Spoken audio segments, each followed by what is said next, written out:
말씀 사사기 16장입니다.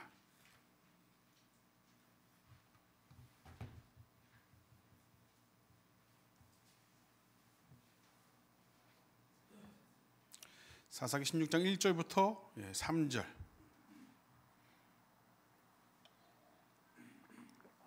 제가 봉독해 올리겠습니다. 사사기 16장 1절부터 3절입니다. 삼손이 가사에 가서 거기서 한 기생을 보고 그에게로 들어갔더니 가사 사람들에게 삼손이 왔다고 알려지매 그들이 곧 그를 애워싸고 밤새도록 성문에 매복하고 밤새도록 조용히 하며 이르기를 새벽이 되거든 그를 죽이리라 하였더라. 삼손이 밤중까지 누워있다가 그 밤중에 일어나 성문짝들과 두 문설주와 문빗장을 빼어 가지고 그것을 모두 어깨에 메고 헤브론 앞산 꼭대기로 가니라. 아멘. 여러분, 이 일이 일어나기 전에 이 나귀 턱뼈로 사람 1000명을 죽였습니다. 삼손이. 그런 사람이 있을 수 있습니까? 아무리 힘세고 그래도 1000명의 사람이 나 죽이세요 하고 줄 서 있는 것도 아니고. 여러분들 예전에 학창 시절에 안 맞아본 분 손 한번 들어보세요. 선생님한테 안 맞아본. 김인선 선생님 안 맞아봤어요? 진짜 한 대도 안 맞아봤어요? 보통 그런 친구들은 약간 좀 이렇게 우리가 보살펴 줘야 되는 친구들이나 전교 1등 하는 친구들인데, 그죠? 옛날에는 참 많이도 마셨어요. 근데 좀 덜 맞는 방법이 있습니다. 단체로 맞을 때 한 대여섯 명 한꺼번에 걸리거나 반 전체가 맞을 때는 맨 뒤에 가서 줄 서 있으면 이렇게 매를 맞아도 선생님이 꼭 이 똑같은 강도나 똑같은 매 횟수로 안 때리고, 꼭 이제 어르신 선생님들은 때리다가 포기하시는 분들도 좀 계셨고, 횟수도 좀 이렇게 좀 적어지는 부분도 있었고, 때리는 강도 좀 약해집니다. 그냥 몇 명 있어도 그래요. 근데 삼손은 나귀 턱뼈로 그 사람들 1000명을 모두 죽여서 한 더미 두 더미를 쌓았다고 합니다. 이 나귀 턱뼈로 1000명을 죽인 사건은 삼손의 어떤 남다른 힘, 또 어떤 지구력, 이런 것들을 설명하기 위한 게 아닙니다. 그 수많은 사람을 나귀 턱뼈 하나로 상대할 수 있는 이유가 뭐죠? 15장 14절 한번 볼까요? 15장 14절. 15장 14절. 삼손이 레히의 이름에 블레셋 사람들이 그에게로 마주 나가며 소리 지를 때 여호와의 영이 삼손에게 갑자기 임하시매라고 합니다. 15장 14절을 보시면 분명히 이렇게 기록되고 있어요. 여호와의 영이 갑자기 임하셨다. 여러분, 삼손 하면 생각나는 게 힘이었지만 그 힘이 보통을 뛰어넘어서 놀라운 일을 행할 수 있었던 것은 분명히 성령께서 함께 하신 이유 때문이었습니다. 삼손은 힘이 센 자였지만 성령이 함께 하시지 않으면 아무것도 아닌 자였었어요. 그 힘이 힘으로 발휘될 수 있는 이유는 성령이 함께 하셨기 때문이었다. 하나님께서 함께 하신 힘이 삼손을 통해서 발휘되었습니다. 그리고 딥나로 내려가다가 사자를 찢어 죽인 적도 있지만, 사자와 싸워서 입을 찢어 죽이려면 지구력이 아니라 사자보다 월등히 큰 힘을 가져야 됩니다. 그런데 나귀 턱뼈로 사람 1000명을 죽이려면 힘도 힘이지만 지구력도 좋아야 합니다. 그리고 사방에서 달려드는 사람들을 상대하는 스피드도 있어야 됩니다. 줄을 서서 맞는 거 아니니까. 시야도 좋아야 되고. 그런 능력을 삼손이 함께 가졌더라 하는 것이 아니라, 인간이 도저히 그럴 수 없는데, 제 아무리 강해도 그럴 수 없는데 성령께서 그럴 수 있게 하셨다라는 게 나귀 턱뼈 사건이라는 겁니다. 보통의 인간이 이런 일을 경험하고 나면 자신에게서 나올 수 있는 그런 능력이 아니다라는 걸 알아야 됩니다. 그래야 겸손할 수 있어요. 이걸 이 신앙의 자기 객관화라고 하는 겁니다. 신앙 안에서 이 부분을 들여다볼 때도 자기 객관화, 신앙의 자기 객관화가 잘 되지 않으면 자기 교만에 빠질 수 있어요. 성령이 함께 하셨다는 사실을 인지하지 못한 채 그런 것들을 또 인정하지 않으면, 그런 것들을 인지하지 못하면 자신의 힘으로 1000명을 죽였다고 했을 때 생길 수 있는 위험이 뭐가 있냐면, 결국 그런 일들에 늘 자신감을 가지고 교만하였다가 나귀 턱뼈로 1000명을 죽이는 일을 쉽게 여기다가 그 일로 결국 죽임을 당할 겁니다. 자기 자신을 위험에 빠뜨리는 것이죠. 그래서 성도는 자신의 삶에 가장 먼저 된 일, 이 믿음을 갖게 된 일보다 성숙한 성도의 삶으로 자라나는 일, 그 등이 자신의 힘이나 노력보다 성령께서 내주하신 결과라는 사실을 믿는 겁니다. 그래야 하나님을 더 찾고 그 이름을 부르짖을 수 있습니다. 여러분, 삼손은 어땠을까요? 삼손은 그렇게 원수들에게서 승리하고 그가 취했던 행동을 보면 그가 어땠을지 볼 수 있습니다. 18절 말씀 한번 보실까요? 18절, 15장 18절. 15장 18절 다 같이 읽어보실까요? 시작.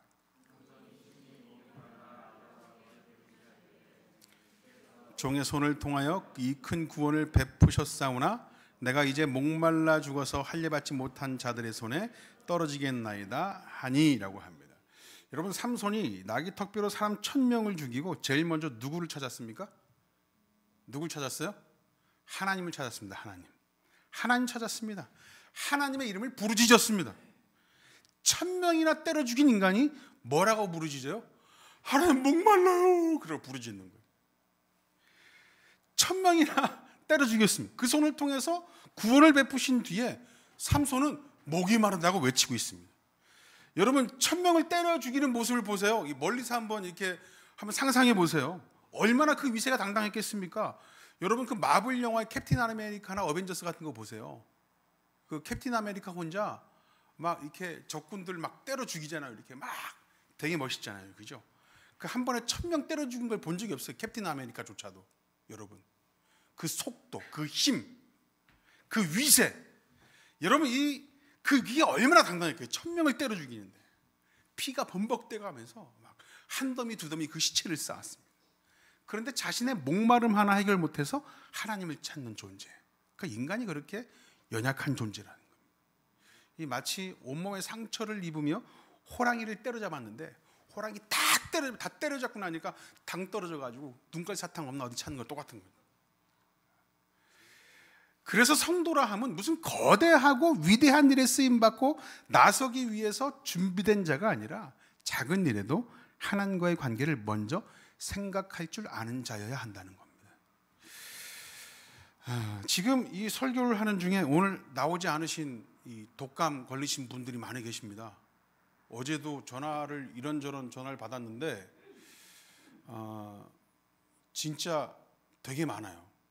그냥 개인이 아니라 그냥 집 전체가 그냥 한꺼번에 독감 걸리셔가지고 오늘 못 나오시는 분들이 계세요. 윤정일 집사님도 지난주에 몸이 안 좋으셔가지고 금방 집에 가셨는데도 오늘도 또 목소리도 이상하시고. 근데 오늘 유튜브 보시나 모르겠네. 댓글 안 달면 유튜브 안 보는 걸로 알고 있겠습니다. 여러분, 이 삼손의 이런 모습을 통해서 하나님께서 우리에게 보여주고 싶은 그 목적이 있습니다. 삼손이 1000명을 때려잡고 그 힘을 보여주고 위세를 보여주면서 결국 목이 마르다. 연약한 인간의 모습으로 목이 마르다 했습니다. 그게 뭐 중요한 사건이라고 이렇게 뭐 3절, 그러니까 이 1절부터 3절 이전에 나귀 턱뼈로 1000명을 죽인 그 사건의 결말로 목이 마르다 한 사건을 왜 적어놨을까? 여러분, 요한복음 19장으로 가보실게요. 요한복음 19장.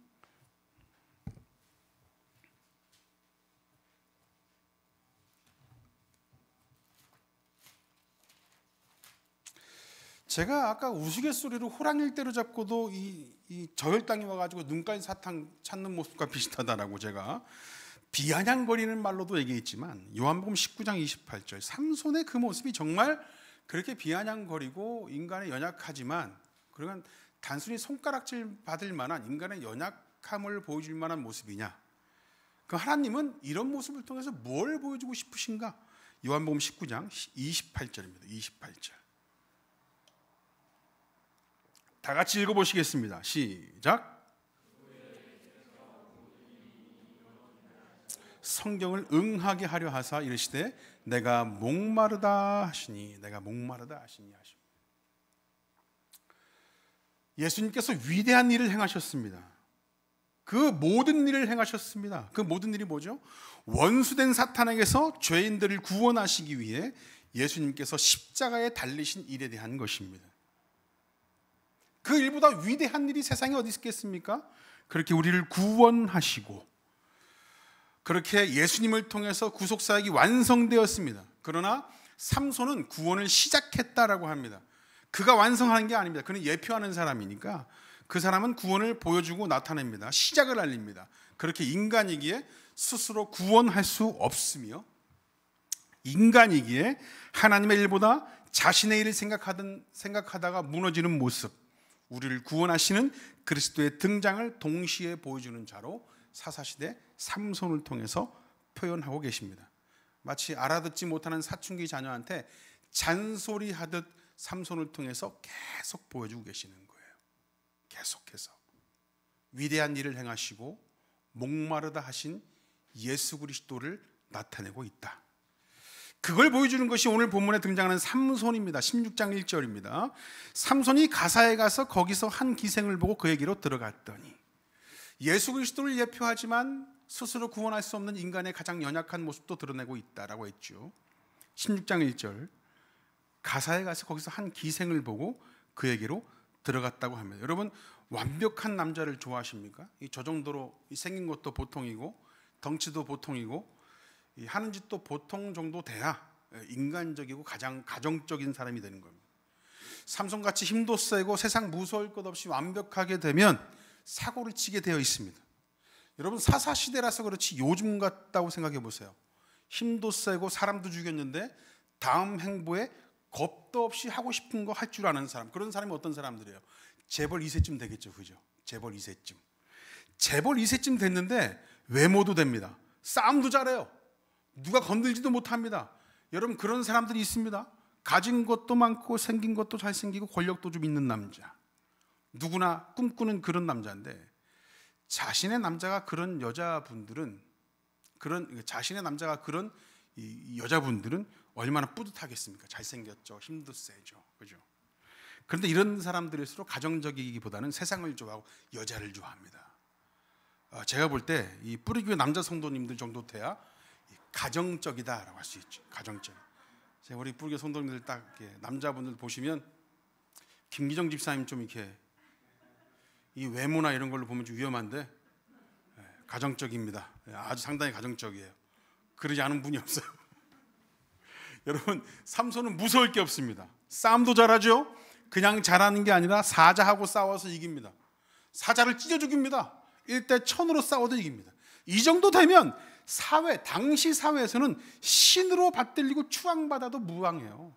그것보다 훨씬 이후의 세계인 이 헬라 제국의 아리스토텔레스가 그런 말을 했죠. 다른 이들이 감히 범접할 수 없는 리더는 신이 될 수 있다라고 했습니다. 그러니까 실제로 사람들이 감히 범접할 수 없는 그런 사람들이 신화적 존재가 돼서 신으로 추앙받는 일들이 있습니다. 구약시대에 등장하는 니무롯이라든지 알렉산더라든지 이런 사람들이 신으로 추앙받는 거예요. 무서울 것 없는 삼손이다 보니까 여자를 또 탐냅니다. 기생을 보고 한눈에 반했습니다. 그리고 그 기생이 기거하는 곳에 들어갑니다. 스스로 가지 말아야 할 곳으로 들어갑니다. 스스로 자신을 가둬버리는 것이죠. 이게 죄 짓는 사람들 특징 중에 하나입니다. 끌려가고 유혹받는 것도 위험하지만 가장 위험한 것이 스스로 그 길로 들어서는 거예요. 스스로 자신을 죄 짓는 자리로 스스로 걸어가는 일, 스스로 걸어 들어가는 일, 스스로 가두는 일. 왜 그 자리에 있느냐 이거죠. 이것이 가장 위험합니다. 여러분, 시편 1편 1절 말씀에 뭐라고 했습니까? 복 있는 사람은 악인들의 꾀를 따르지 아니하며 죄인들의 길에 서지 아니한다 했습니다. 죄짓고 스스로 망하는 길에 서지 않는 사람이 복 있는 사람이다라고 합니다. 죄를 짓지 않습니다. 스스로 망하는 길에 서지 않는 사람이다. 그런 사람이 복 있는 사람입니다. 여러분, 우리에게 어떠한 풍성한 삶의 내용이 넘쳐나고 도파민이 그냥 막 필요 이상으로 형성되게 하는 기쁨의 근거들이 있잖아요. 돈 많이 벌면 좋고, 사람들에게 추앙받으면 좋고, 승진하면 좋고, 좋은 집으로 넓혀가면 좋고, 부흥하면 좋고, 그러한 기쁨의 근거들, 눈으로 보이고 잡혀지는 것들이 많아야 복이 된다? 그러한 것들이 복이 아니라 악인들의 꾀를 따르지 않는 것, 죄인들의 길에 서지 않는 것, 그것 자체가 복이라고 합니다. 여러분, 악인들의 꾀를 따르지 않고 죄인들의 길에 서지 않을 수 있는 최적의 사람이 누굽니까?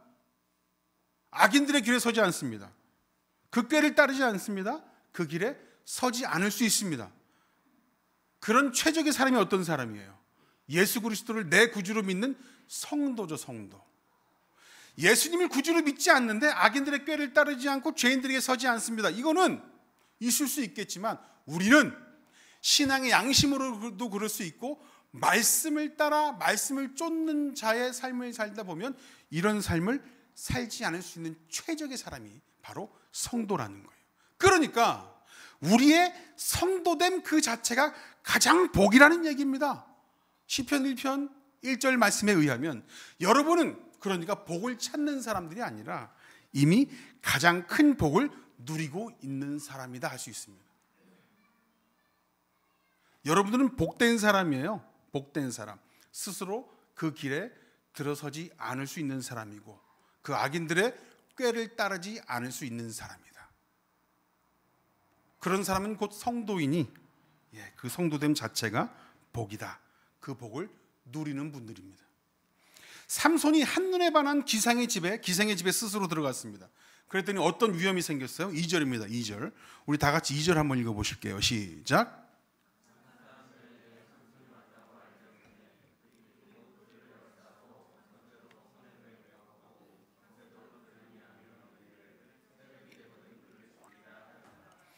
삼손이 왔다고 여러분 가사 사람들에게 금세 알려졌습니다. 소문이 났어요. 이런 일은 원래 금세 소문이 납니다.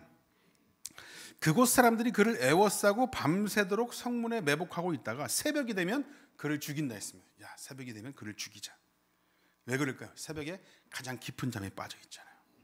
갱년기 분들 빼고 새벽에 가장 깊은 잠에 빠져 있습니다. 오늘 교회 오니까 김옥희 집사님 언제 왔는지 일찍 와가지고 음식하고 계시더라고요.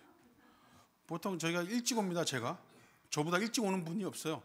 제가 와서 냉난방을 다 하는데 일찍 와서 벌써 음식을 막 하고 있어요. 왜 그래요? 잠이 안 와가지고. 그런 분들 빼고 새벽이 되면 가장 무방비 상태가 됩니다. 무방비 상태에서 아무런 힘을 쓸 수 없을 때, 악함은, 시험은 우리가 가장 약해져 있고 방심하고 있고 무방비였을 때를 노립니다. 이쯤 되었다. 이 정도면 됐다. 스스로를 놓아주고 편히 있을 때, 그때 사람이 가장 약해져 있을 때입니다. 여러분, 사람이 이 성도가 가장 약해 있을 때가 언제일까요? 좀 더 눕자, 좀 더 자자 할 때입니다. 졸릴 때라는 말이 아니라 하나님 말씀으로 깨어있지 못할 때를 얘기하는 거예요. 하나님 말씀에 깨어있지 못해서 내 영적인 상태가 누워있고 잠자는 상태일 때를 얘기하는 거예요. 하나님의 말씀을 멀리 할 때, 그때 가장 약한 상태가 됩니다. 내가 알고 있는 말씀, 가만히 있어도 기억되는 말씀들이 있잖아요. 그죠? 교회 다니지 않아도 들을 수 있는 사랑해라, 지켜라, 이기라, 그런 말씀들이 있잖아요. 하지 말아라, 이런 얘기들. 제가 잠깐 얘기한 적 한 번 있었던 것 같은데, 파트타임 전도사 할 때요, 이제 28, 29살 이럴 때거든요. 시골의 어떤 장로교회에 할머니들만 가득 차 있고 그냥 한 3대 정도가 다니는 시골 교회인데 주일학교 아이들 10개명 암송 대회를 했었습니다. 근데 그 중에 한 녀석이 앞에 나와가지고 마이크를 잡고, 어떤 녀석들은 한 4가지 정도 외우고 5가지 외우고 띄엄띄엄 10가지 다 외웠는데, 어떤 녀석은 나와가지고 마이크를 잡고 딱 한마디예요. 하지 마라! 하지 마라! 이런 거 하지 말라고 소리 지르는 건지 모르겠는데, 하지 마라! 워낙 하지 말라는 말이 있으니까 하지 마라! 그럼 교회 다니지 않는 사람들도 보통 그냥 아는 얘기들이 있습니다. 그냥 오래만 다니면 전 듣는 얘기들, 그런 얘기들. 그런 것들을 알고 있고 기억하고 있다고 해서 하나님 말씀을 알고 기억하는 게 아닙니다. 매일의 삶을 차지하는 것을 말하는 것이죠. 더 나은 삶을 위해서, 더 나은 삶을 위해 일하는 것에 그 삶의 대부분을 써버립니다. 우리의 삶의 내용들도. 그러게도 굉장히 바빠요. 여러분들 참으로 바쁜 시기를 또 살아가고 있지 않습니까? 그러니까 남는 시간은 사람 만나고 즐기는 것으로 일에 노출되었던 그 스트레스를 풀고 그렇게 노출되었던 삶을 위로받습니다. 하나님의 말씀은 우리 삶의 일부 어느 정도도 차지 못하는 성도들이 많습니다. 근데 그거야 가끔씩 예배에 나와서 접하는 것으로 대신하는 게 충분하다고 오해하지 말았으면 좋겠습니다. 이것은 신앙생활이 아니에요. 학교에서 여러분 수업하는 걸 공부한다고 하지 않습니다. 학교 다녀왔다고 공부 충분히 했다고 얘기하지 않아요. 학원에서 배우는 걸 공부한다고 하지 않습니다. 공부하는 건 그걸 토대로 자신이 만들어낸 시간에 스스로 책상에 앉는 것이 공부하는 것이죠. 학교나 학원을 통해서 실력이 상승되긴 합니다. 그러나 학생이라고 하는 결과를 내는 것은 자신 스스로 공부하는 시간이 있어야 진짜 제대로 된 결과를 낼 수 있습니다.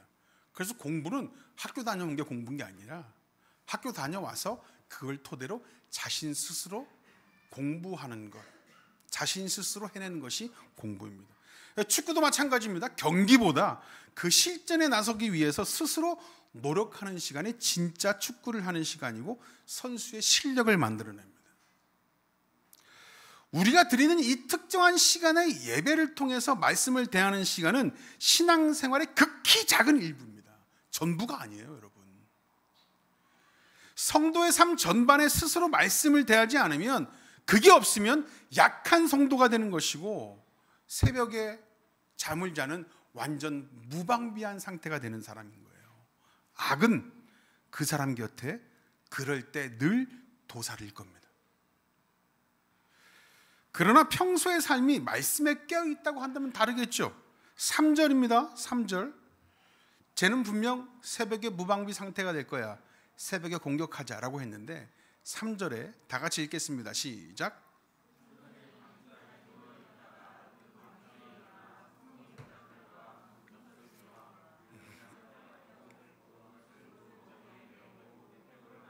꼭대기로 가니라라고 합니다. 여러분, 가사 사람들이 원하는 새벽이 되기 전에 삼손이 밤중에 일어납니다. 밤중에 그들이 자랑하는 이 성읍의 성문짝을 문설주와 두 문설주와 빗장을 떼가지고 헤브론 앞산 꼭대기로 가져가 버렸습니다. 문짝을 그 틀까지 아예 그냥 빗장까지 통째로 뜯어 가져간 거예요. 여러분 되게 웃기죠. 그냥 나가서 숨어 있는 애들, 새벽까지 기다리자 했던 사람들 역으로 공격을 해서 숨어 있는 사람들 찾아다가 이 나귀턱뼈가 아니라 짝대기 하나 들고 정리하면 될 일인데 뜬금없이 문짝을 뜯어서 가요. 숨어있던 자들이 그거 보고 뭐라, 저 미친놈 아니야 그랬겠죠. 그죠? 야, 우리 걸리는 거 아니야? 싸울 준비해야 되는데 삼손이 일어나서 문짝을 뜯어버려. 이게 되게 웃겨. 싸우러 왔는데 문짝을 뜯어서 가버려. 원래 정상적인 사람이래야 건들지 미친놈은 아무도 못 건듭니다. 삼손을 봤을 때 저 미친놈 같은데 그러는 거예요. 그냥 구경만 하는 거예요. 눈만 꿈뻑꿈뻑 하면서 문짝 뜯어서 가는 거 그냥 보고만 있는 거예요. 저 얼마나 미치길래 저래. 성 문짝을 설주와 빗장까지 통째로 뜯어내는데 아무 짓도 못 해보고 뜬 눈으로 구경만 하다가 놓쳐버리죠. 그대로 헤브론까지 가버리는데, 여러분 좀 연상이 되는 말씀이 있을 겁니다. 창세기 22장 말씀 보실게요. 창세기 22장. 도대체 삼손이 이런 얼토당토하는 짓을 왜 하느냐 이거죠. 숨어있는 적들을, 대적들을 향해서 싸우고 달려드는 것이 아니라 그 사람들이 볼 때 그 사람들이 아무 짓도 할 수 없도록 문짝을 뜯어 가버리더라. 22장 17절.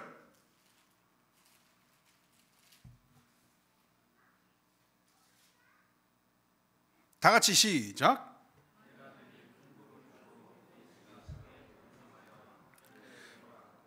바닷가의 모래와 같게 하리니 내 씨가 그 대적의 성문을 차지하리라. 이 말씀은 아브라함과 메시아 언약을 맺으시는 중에 하시는 말씀인데, 내가 내게 큰 복을 주고 내 씨가 크게 번성하여 하늘의 별과 같고 바닷가의 모래와 같게 하리니 내 씨가 그 대적의 성문을 차지하리라. 여기서 말하는 내 씨가 누굽니까? 내 씨가 누구예요? 그리스도입니다. 너의 후손인 예수 그리스도, 그 메시아를 통해서 대적의 성문을 차지하리라. 여러분, 이 일은 결국 아브라함의 씨를 통해서 오실 그리스도가 하실 일이에요. 이 출입하는 성문을 차지한다는 것은 그곳을 마음대로 출입할 수 있다는 걸 말하는 겁니다. 이것은 싸움에서 승리했다는 걸 나타내요. 승리. 싸움에서 승리해야 그 문을 마음대로 출입할 수 있습니다. 결국 우리를 구원하시고야만은, 원수 사탄과의 싸움에서 승리하시고야만은 예수 그리스도의 등장을 예언하고 있는 것입니다. 삼손이 가사에서 그 성읍을 문짝을 통째로 뜯어가지고 헤브론까지 들고 올라갔다. 이게 무슨 의미죠? 여러분, 헤브론은 여호수아 시대에 도피성이 있는 것입니다. 도피성. 헤브론엔 도피성이 있습니다. 여러분, 도피성이 뭐예요? 죄 짓는 자들이 도피성까지 가면 살아남을 수 있었습니다. 도피성은 죄 지은 자가 살아남을 수 있는 예수 그리스도를 예표하는 곳이었어요. 장소가 예수 그리스도를 예표하는 것, 그곳이 바로 도피성입니다. 그 성읍의 문짝을 뜯어서 인근 아무 산이 아니라 그냥 가까운 산, 그 무거워 죽겠는데 왜 더 헤브론까지 가냐 이거죠. 예? 그냥 옆 동네 그 언덕에 가지고 올라가서 그냥 산 꼭대기 위에 꽂아 넣어버리면 되는데, 인근 아무 성이 아니라 도피성인 헤브론까지 찾아가 성문짝을 뜯어 들고 갔다는 것은, 이 원수 대적의 문을 차지하고 승리하실 분은 바로 죄짓고도 살 수 있는 방법인 도피성 되시는 예수 그리스도밖에 없다. 그 등장을 예언하고 있고, 결국 승리하실 분, 바로 그분은 예수 그리스도 되심을 삼손을 통해서 하나님께서 보여주고 계시는 겁니다. 우리는 예수 그리스도의 등장을 알고 있는 자입니다. 이미 기록으로 받고 성령을 통해서 그분의 등장을 기억하고 있습니다. 그러나 구약의 성도들은요, 예수 그리스도를 약속으로만 받았던 사람들이었었어요. 실제로 그분이 오심을 경험하지 못했던 사람들. 우리는 실제로 오신 그분을 기억하고 봤지만 그 사람들은 그 예수 그리스도의 등장을 모릅니다. 약속으로만 받았어요. 약속으로만. 그러니까 하나님께서 계속해서 그 약속을 믿게 하시기 위해 장소를 통해서, 어떤 행위를 통해서, 어떤 인간을 통해서 계속해서 예표하시고 드러내시고 증거하고 계시는 거예요. 삼손이 가사의 성문을 뜯어서 도피성인 헤브론까지 뜯어갔다는 거, 이게 바로 그것을 얘기하는 겁니다. 예수 그리스도가 살아계시며 그분이 원수 대적과의 싸움에서 승리하여 우리를 구원하실 것이다 라는 사실이죠. 여러분, 성령님의 임재를 민감히 느끼는 자, 말씀 앞에서 서 있는 자로 표현되는 오늘 본문에서의 내용이 어떤 도전을 주는지 모르겠습니다. 우리 또한 성령의 임재를 마음껏 누리는 자들 되시길 원합니다. 어떤 상황에서도 우리는 성도니까 악인의 꾀를 따르지 않고 죄인의 길에 서지 않는 그 귀한 복을 열심히 누리시는 여러분들 되길 원합니다. 우리의 삶을 통해서 다시 오시는 예수 그리스도를 나타내는 여러분들 되길 원합니다. 말씀 앞에 늘 서 있는 자 돼서 예수님의 다시 오심을 나타내고 보여주는 자, 그런 자로 바로 함께 서 있길 원합니다. 기도하겠습니다. 하나님, 감사합니다. 삼손을 통해서 보이신 하나님의 귀한 뜻이 무엇인지 저희들 알게 하옵소서. 하나님,